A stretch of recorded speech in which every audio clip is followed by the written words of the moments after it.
Introducción.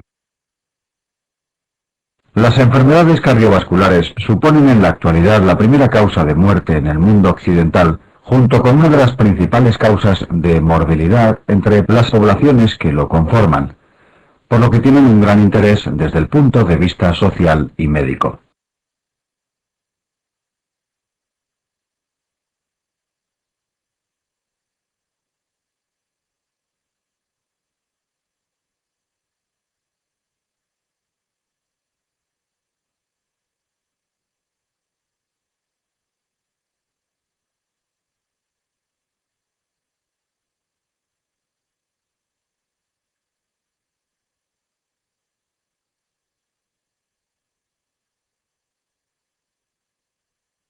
Esta asignatura exige un esfuerzo en cuanto a la comprensión de los pilares o bases fisiopatológicas del funcionamiento del sistema cardiovascular, por lo que buena parte del contenido de esta clase versará sobre los conocimientos necesarios para adquirir esa base, que permitirá comprender fácilmente tanto los fenómenos fisiopatológicos como soplos o ruidos cardíacos, como los distintos fármacos empleados en el área cardiovascular o las diferentes enfermedades que afectan a dicho sistema.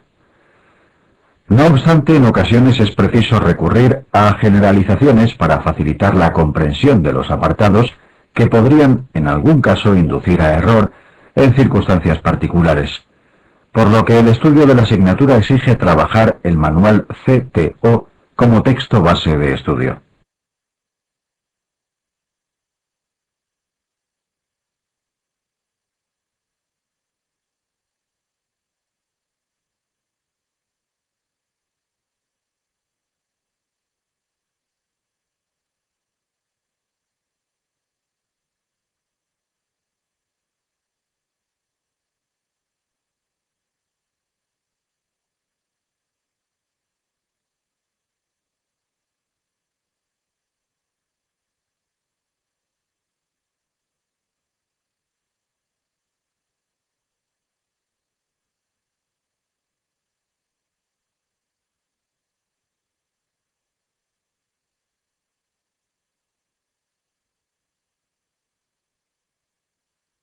Encontrará la asignatura fácilmente comprensible con los contenidos de esta presentación. Y es este el único propósito de la misma, pues no se pretende hacer una exposición exhaustiva de la asignatura, sino que trata de aclarar aquellos aspectos que han hecho de la cardiología y especialidades relacionadas, clásicamente, una de las más arduas para los estudiantes.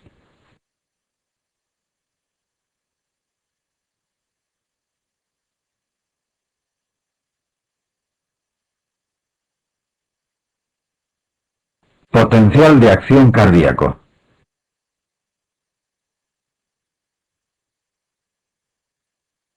Potencial de reposo. La célula cardíaca en condiciones de reposo se encuentra polarizada, es decir, tiene carga eléctrica diferente en el interior y el exterior celular. La célula está llena de unas moléculas grandes con carga negativa, que son las proteínas, y que al tener gran tamaño, no difunden libremente a través de la membrana plasmática. Existen varios iones con carga positiva que tratan de compensar ese exceso de negatividad, entrando en el interior celular como el sodio, el calcio o el potasio. Sin embargo, la membrana es bastante impermeable tanto al sodio como al calcio en condiciones normales. No así para el potasio, que difunde de forma más o menos sencilla, por lo que este es el ion determinante del potencial de reposo de la célula cardíaca.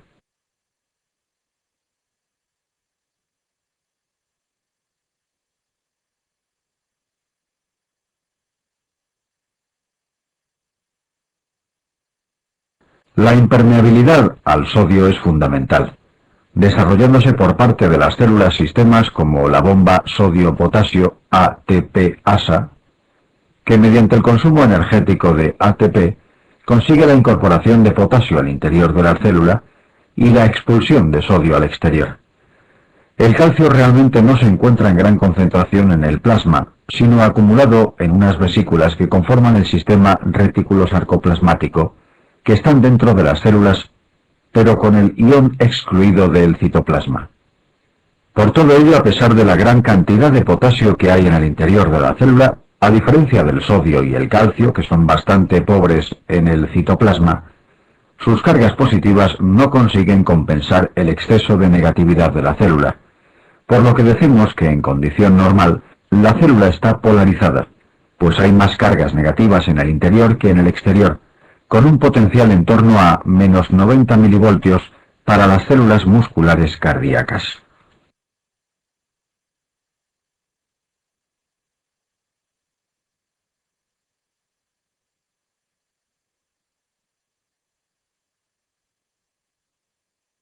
Canales iónicos. Existen unas proteínas de membrana denominadas canales iónicos específicas para cada ion. Su funcionamiento responde en general al voltaje que existe entre los dos lados de la membrana plasmática.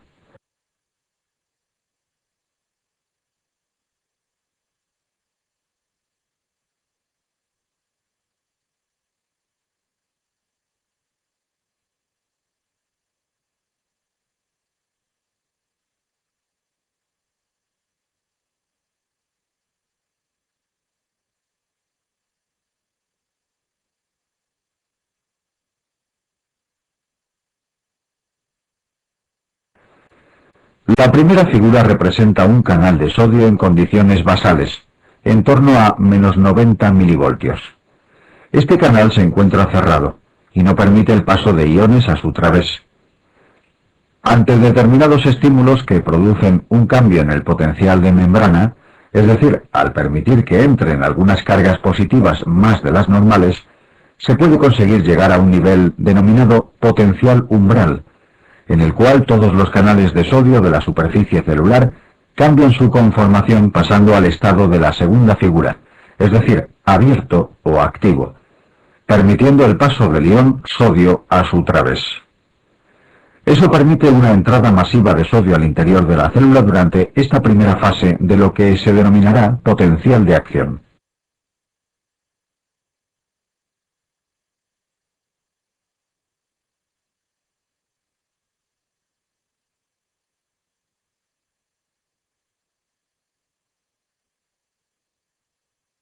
Tras esa entrada de sodio, el potencial de membrana ya deja de ser negativo, puesto que la célula se ha cargado de cargas positivas de sodio.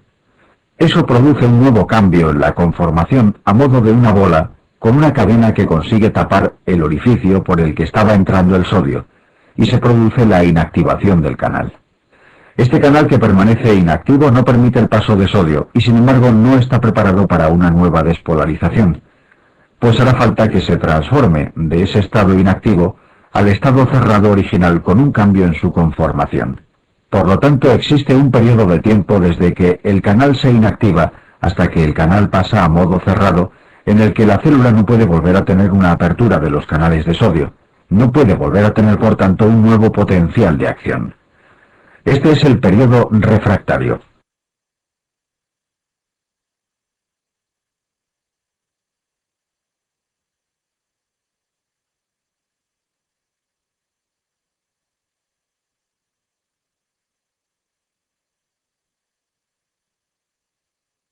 Fase cero.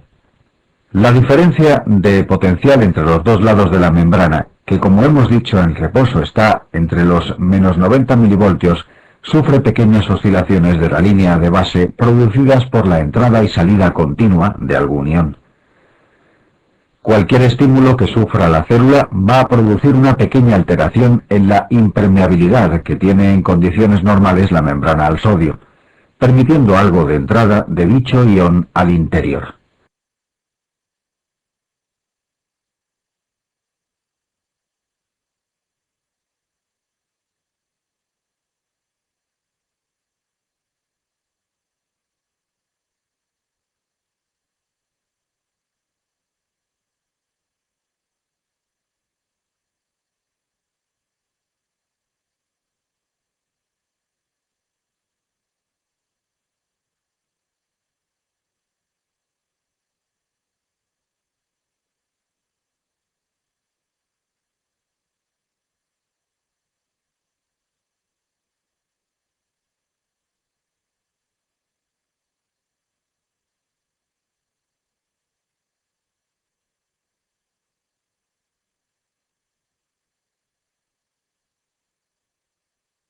Importante, no entra suficiente sodio para alcanzar los menos 60 milivoltios de diferencia de potencial umbral, y ningún canal de sodio va a llegar al punto en el que se transforma de cerrado a abierto.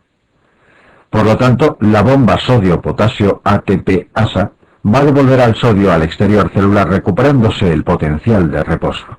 Eso se denominaría un estímulo subumbral, flecha roja.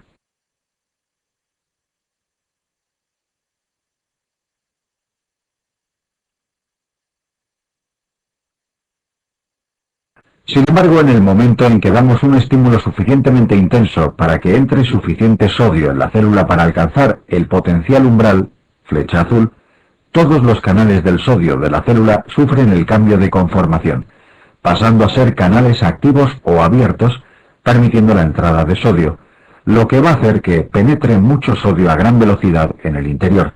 Y esta célula, que estaba polarizada, es decir, era negativa en su interior, se despolariza, y el interior llega a ser prácticamente neutro, o incluso algo positivo en esos primeros momentos. Esto es un fenómeno que se denomina fase cero del potencial de acción, y que por tanto se debe a la apertura de unos canales rápidos del sodio voltaje dependiente.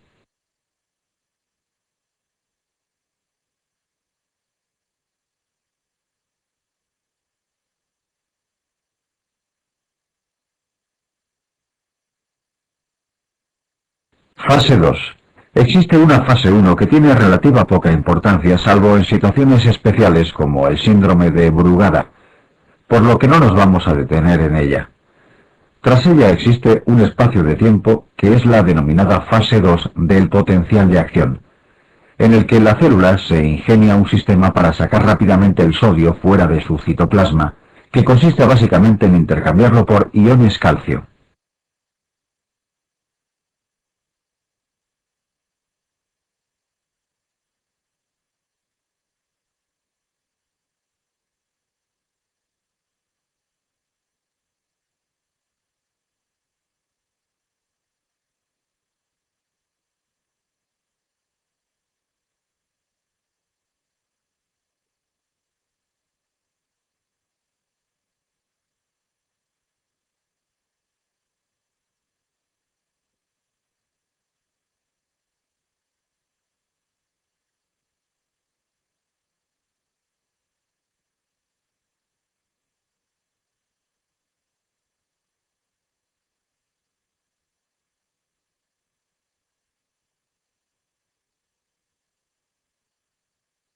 Durante esta fase 2, por lo tanto, se va produciendo un cambio cuantitativo en el contenido de los iones del citoplasma, que va a transformarse de ser muy rico en sodio a ser muy rico en calcio, si bien el potencial eléctrico se va a mantener más o menos constante, por lo que se llama fase de meseta o fase de plató, en el que la célula persiste despolarizada y que, resumiendo, se debe a la apertura de unos canales lentos para el calcio. Es importante reseñar de la fase 2 que esta entrada lenta de calcio es vital, dado que el calcio pone en marcha el mecanismo de la contracción cardíaca. Luego, cada vez que haya una fase 2, habrá una contracción cardíaca, es decir, un latido del corazón.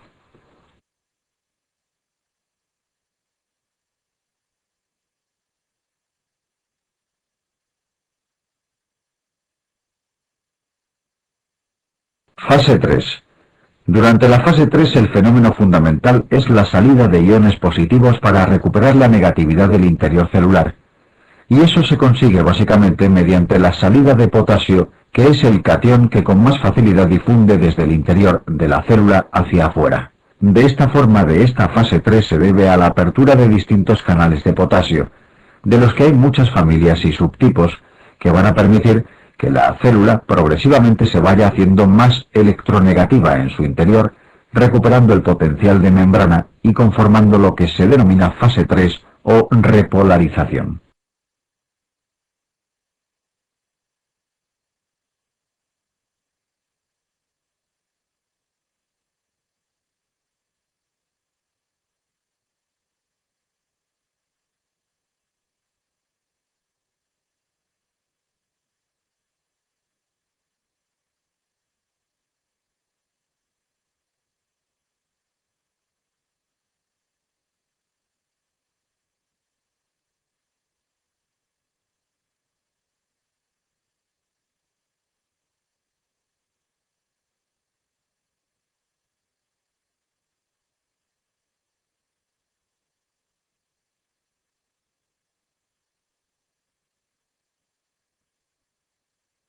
La bomba sodio-potasio sigue trabajando y se va devolviendo el calcio al sistema reticulosarcoplásmico, con lo que se recupera el equilibrio basal, encontrándose de nuevo preparada la célula para recibir una nueva despolarización, es decir, un nuevo potencial de acción.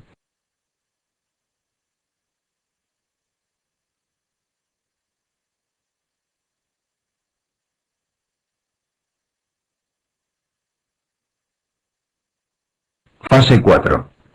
En este momento existe un grupo especial de células que son las del sistema de conducción cardíaco. Nodo sinusal, nodo auriculoventricular, haz de Is y red de Purkinje, que presentan una fase 4 del potencial de acción en la cual se produce una entrada lenta de sodio, de forma que progresivamente el potencial de membrana va acercándose al potencial umbral y al alcanzar los menos 60 milivoltios se van a volver a poner en marcha un nuevo potencial de acción, como se aprecia en la figura. Fase 4 con una pendiente ascendente solamente acontece en el sistema de conducción cardíaco, pues solo sus células presentan los canales que permiten la entrada lenta de sodio. Cuanto más arriba en el sistema de conducción, más empinada es la pendiente de la fase 4 y antes se producirá una nueva despolarización espontánea. Por eso el nodo sinusal es el marcapasos fisiológico del corazón.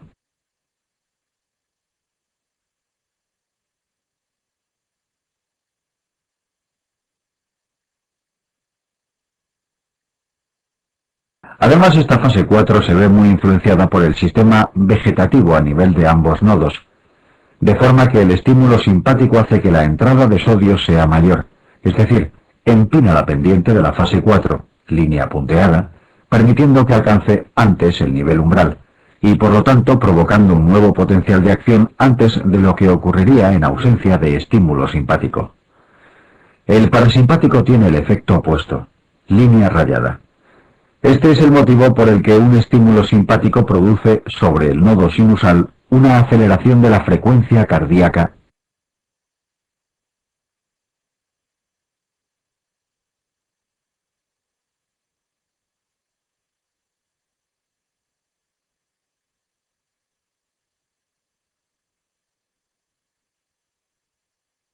Conducción del impulso.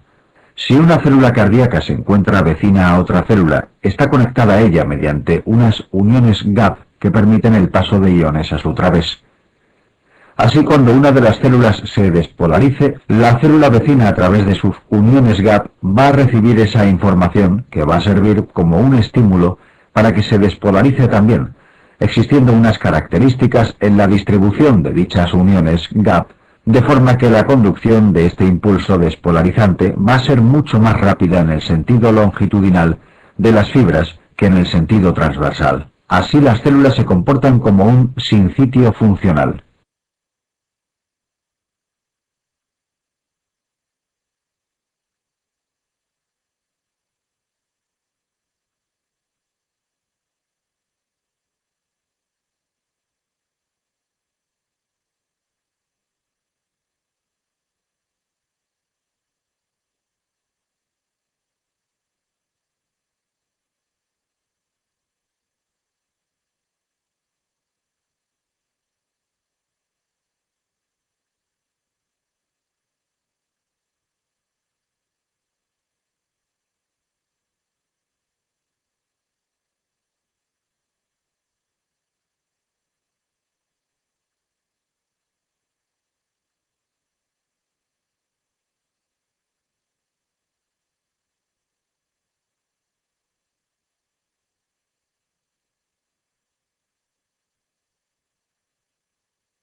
Impulso que viaja a través del sistema de conducción va a hacer que, por ejemplo, si una célula de la red de Purkinje está poco a poco aumentando su nivel de potencial de membrana con una pendiente muy tendida, puesto que tiene una entrada muy lenta de sodio, antes de que llegue a alcanzar por sí misma el potencial umbral, le llega desde arriba, a través de las uniones gap, la señal para despolarizarse. Este es el motivo por el cual la célula que se despolarice más rápido de todo el sistema va a ser la que funcione como marcapasos. En condiciones normales, el nodo sinusal.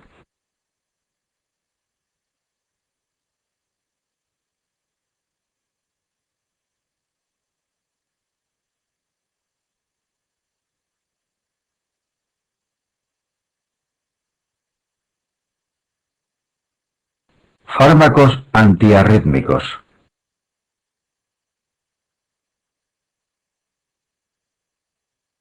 Clasificación. Este esquema nos sirve para comprender la clasificación de los fármacos antiarrítmicos en cuatro grupos. El grupo 4 comprende los fármacos que afectan a la fase 2 del potencial de acción, es decir, son fármacos que inhiben la apertura de los canales lentos del calcio. Son los calcios antagonistas, verapamil y diltiazem.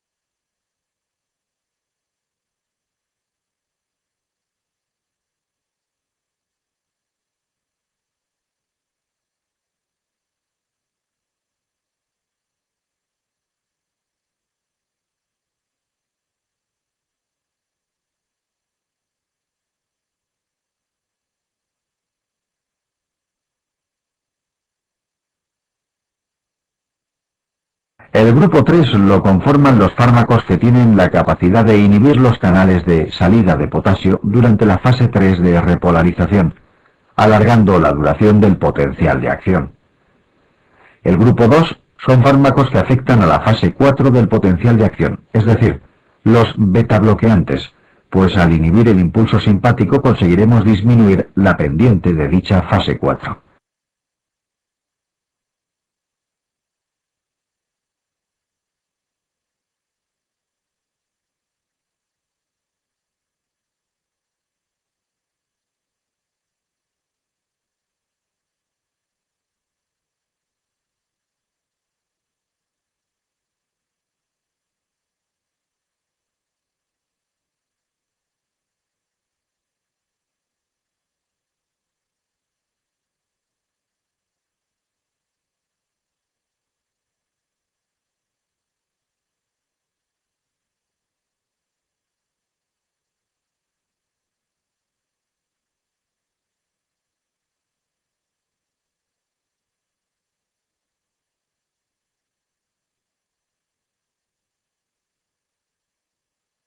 El grupo 1 son fármacos que interfieren con la apertura de los canales rápidos de sodio, es decir, afectan a la fase cero del potencial de acción.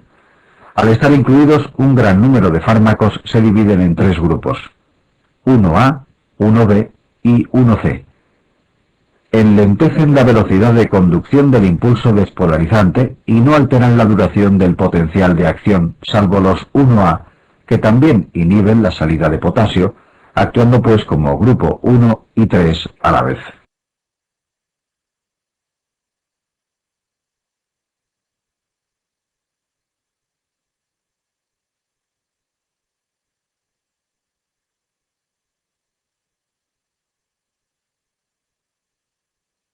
Grupo 4. El grupo 4 está formado por los calcioantagonistas no dihidropiridínicos, es decir, verapamil y diltiazem, que están indicados para tratar o prevenir las taquicardias por reentrada auriculoventricular, como la taquicardia ortodrómica o la taquicardia intranodal.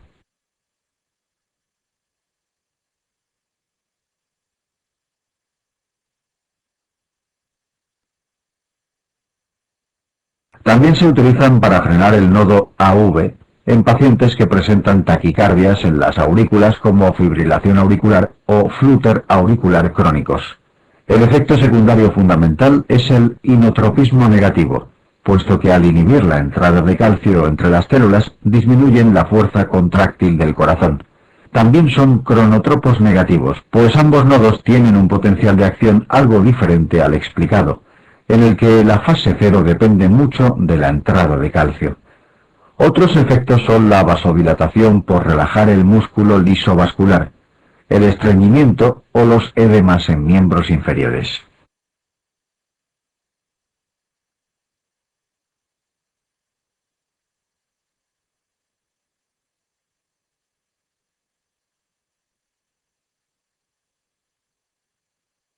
Grupo 2. En cuanto al grupo 2, está conformado por los fármacos betabloqueantes. Sin embargo, los betabloqueantes son mucho más que un antiarrítmico, por lo que en la mayoría de los textos médicos, cuando se habla de los antiarrítmicos, no se refiere a este grupo 2, pues sus efectos exceden en gran medida el efecto antiarrítmico. Tienen otros efectos sobre la contractilidad cardíaca, inotropo negativo, las demandas de oxígeno, el umbral fibrilatorio y otros muchos mecanismos que los hacen muy valiosos en los cardiópatas.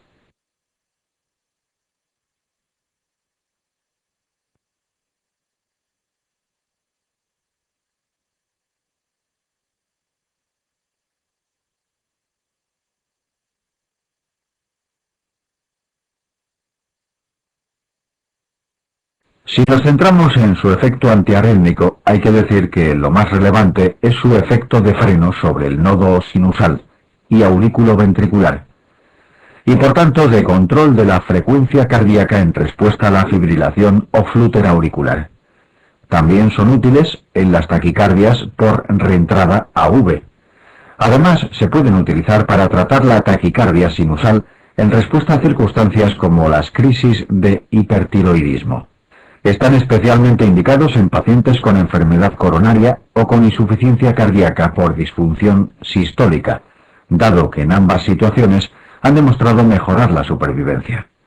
Los efectos secundarios son múltiples y son de destacar la astenia, que es el más frecuente, la braquicardia, el broncoespasmo o la impotencia.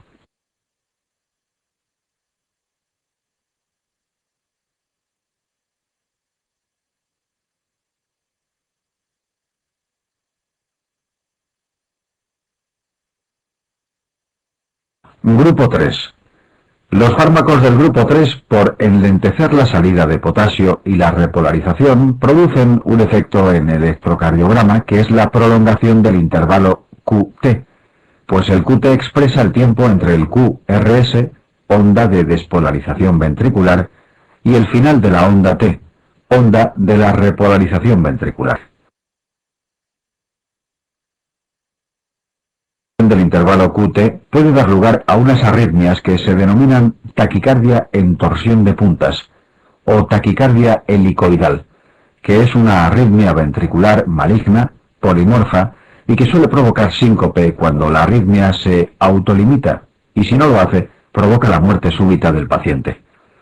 Por lo tanto, los fármacos del grupo 3 pueden provocar muerte súbita induciendo arritmias del tipo torsadas de puntas. Este fenómeno también lo presentan los del grupo 1A.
Por este motivo, los fármacos grupo 3 deben iniciarse a nivel intrahospitalario, especialmente los primeros 3 o 4 días, pues en ese tiempo es cuando es mayor el riesgo de provocar torsadas de puntas.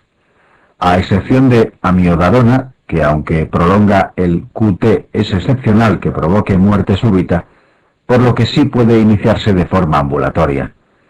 Sin embargo, con sotalol o dofetilide, el riesgo alcanza casi el 5% de los pacientes. Tienen el máximo riesgo de tener torsadas de puntas por emplear fármacos que prolongan el QT las mujeres con hipertensión e hipertrofia ventricular.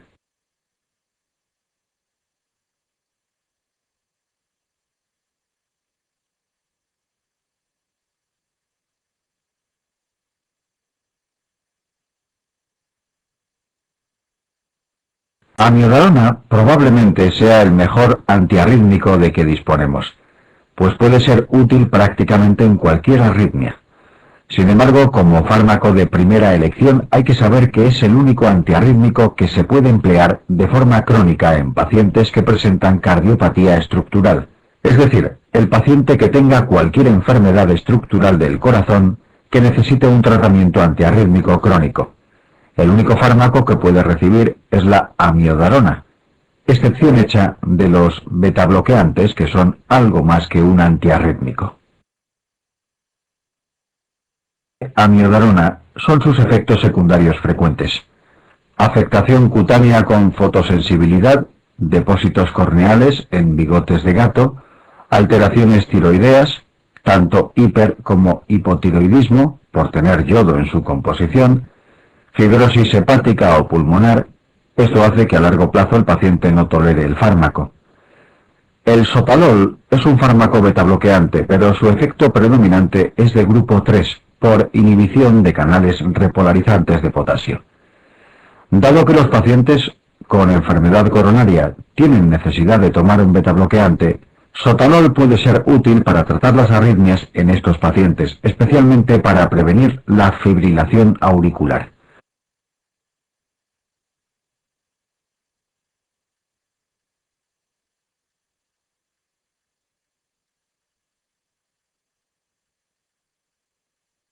Ibutilide y dofetilide son dos fármacos útiles para el tratamiento de la fibrilación auricular y del flúter auricular.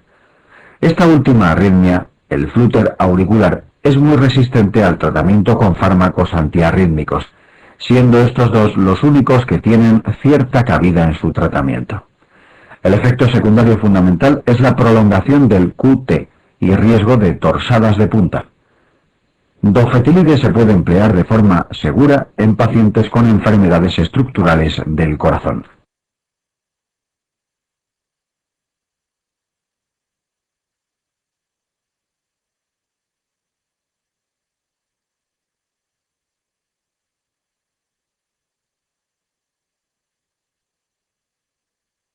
Grupo 1A. Del grupo 1A son los más relevantes la quinidina y la procainamida. La quinidina se puede administrar por vía oral y es útil tanto para la fibrilación auricular como para arritmias ventriculares. Sin embargo, tiene efectos secundarios muy acusados a nivel gastrointestinal, que hacen que su empleo en la actualidad está en franca recesión. Además, tiene problemas añadidos como su potente efecto vagolítico, que puede provocar una aceleración en la respuesta ventricular en taquicardias supraventriculares, la prolongación del QT, que puede producir síncopes quinidínicos, por taquicardias helicoidales, o la intoxicación crónica con síntomas neurológicos y visuales denominada cinconismo. Por vía oral es mal tolerado al poder provocar a largo plazo un fenómeno autoinmune tipo lupus-like. Por vía intravenosa sigue empleándose y es el tratamiento de elección de la taquicardia ventricular monomorfa sostenida, TVMS, bien tolerada.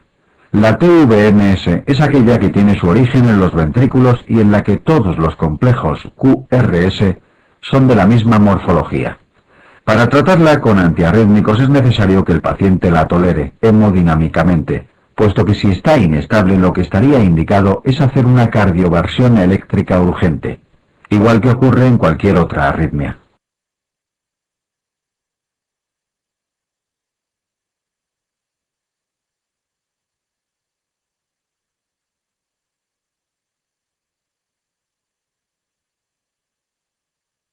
Grupo 1B. La inhibición de la entrada de sodio en las neuronas permite su empleo en circunstancias diferentes de las arritmias. La fenitoína es un fármaco con efectos inhibidor de canales de sodio a nivel del sistema nervioso central, por lo que es un antiepiléptico. Se emplea como antiarrítmico para tratar determinadas arritmias ventriculares provocadas por la intoxicación digitálica. Entre sus efectos secundarios destacan nistagmo e hiperplasia gingival. Es un anestésico local y como arrítmico tiene efectos secundarios en el sistema nervioso central, como nistagmo, convulsiones, etc. Está indicada como prevención secundaria de la fibrilación ventricular durante la fase aguda del infarto. Es decir, no se debe emplear de forma preventiva en pacientes durante la fase aguda de un infarto que no hayan presentado ya una fibrilación ventricular que haya sido correctamente cardiovertida mediante descarga eléctrica, puesto que aumenta el riesgo de asistolia. La mexiletina tiene efecto similar a lidocaína, pero se administra por vía oral y se emplea en pocas situaciones.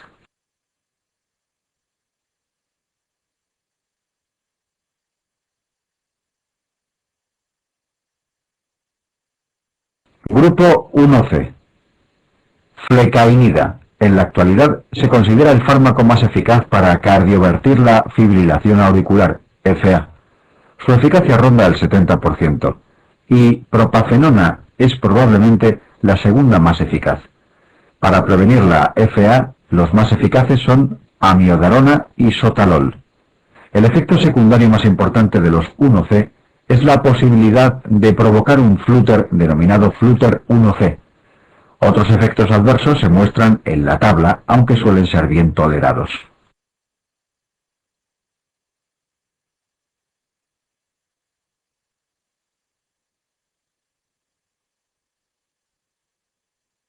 Flúter 1C. La FA está conformada por unas 500-600 ondas por minuto que despolarizan de forma irregular las aurículas. Estamos protegidos de morir por fibrilación ventricular gracias al freno del nodo AV, de forma que solo un pequeño número de esas 500-600 ondas pasan a los ventrículos, y así la FA suele tener una respuesta ventricular entre 100-140 latidos por minuto. Ventriculares más lentas que la FA, como el flúter, que cicla unas 300 veces por minuto en las aurículas, son organizadas ordenadas, por lo que producen ondas F regulares en el electrocardiograma. La permisividad del nodo AV para el paso de los impulsos a los ventrículos es mayor en las arritmias organizadas que en las desorganizadas, por lo que, aun siendo más lentas, suelen tener una respuesta ventricular más rápida. Típicamente el flúter auricular común, que va a 300 por minuto en las aurículas, se conduce por el nodo AV en relación 2:1, con respuesta ventricular a 150 latidos por minuto.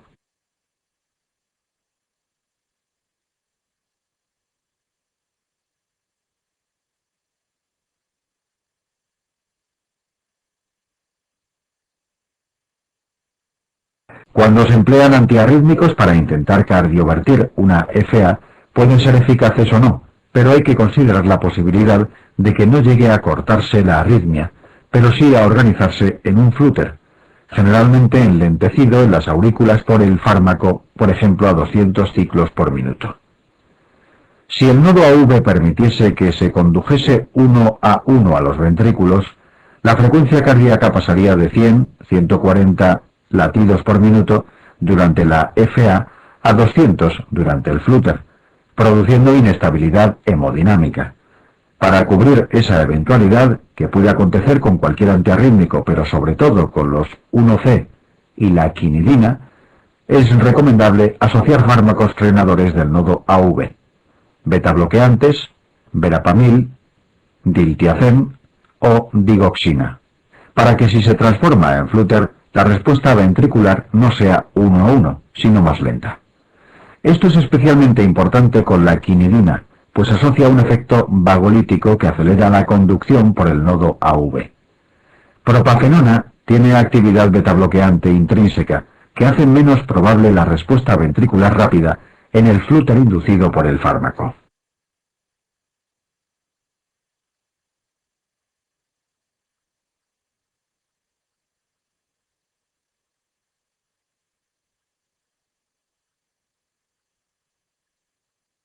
Otros antiarrítmicos.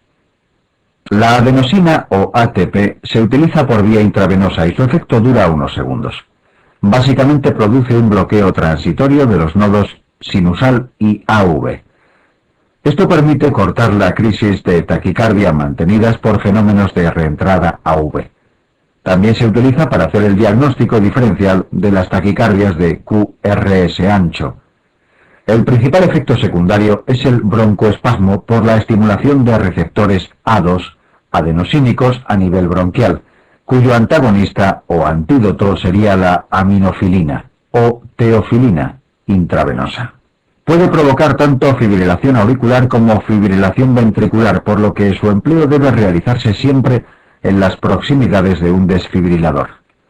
Es frecuente que los pacientes se quejen de una intensa sensación de calor, muy molesto aunque breve.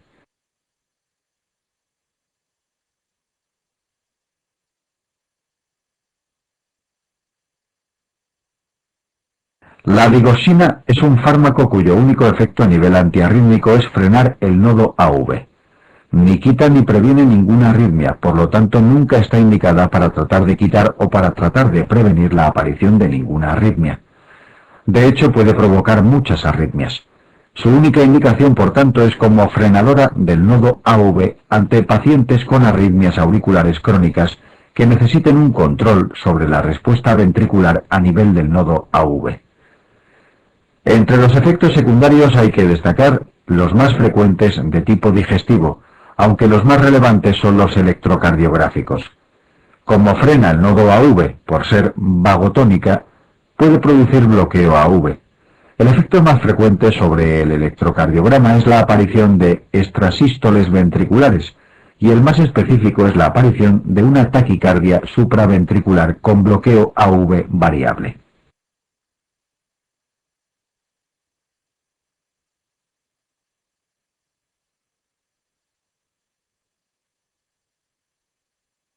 Canalopatías. Clasificación. Las canalopatías son enfermedades genéticas por mutaciones en los genes que codifican los canales iónicos determinantes del potencial de acción, alterando su función.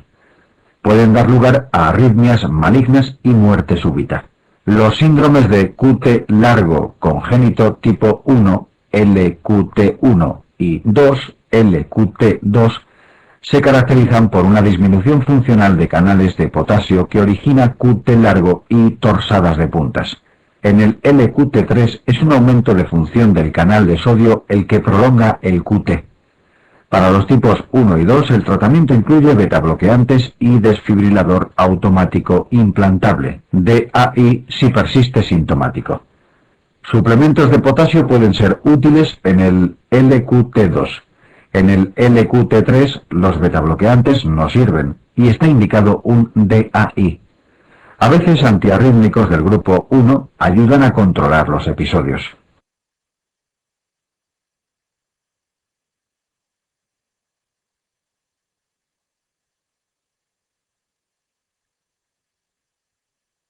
El síndrome de Brugada se caracteriza por un ECG típico que consiste en bloqueo incompleto de rama derecha, es decir, patrón de RSR' en V1, al que se asocian elevación de segmento ST en V1 a V3 con la onda T negativa. Lo causan mutaciones que hacen hipofuncionante el canal de sodio. Se asocia a fibrilación ventricular FV que aparece típicamente durante la fiebre o el sueño. El tratamiento es el implante de un DAI.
QT corto lo producen mutaciones que hacen hiperfuncionantes a canales de potasio, acortando la repolarización de la célula y el QT. La arritmia asociada también es FV y el tratamiento es el implante de DAI. La taquicardia ventricular catecolaminérgica familiar está producida por una mutación en el receptor de rianodina del sistema retículo-sarcoplásmico, involucrado en la liberación y recaptación del calcio, cuya arritmia característica es la FV, y cuyo tratamiento incluye betabloqueantes e implante de DAI.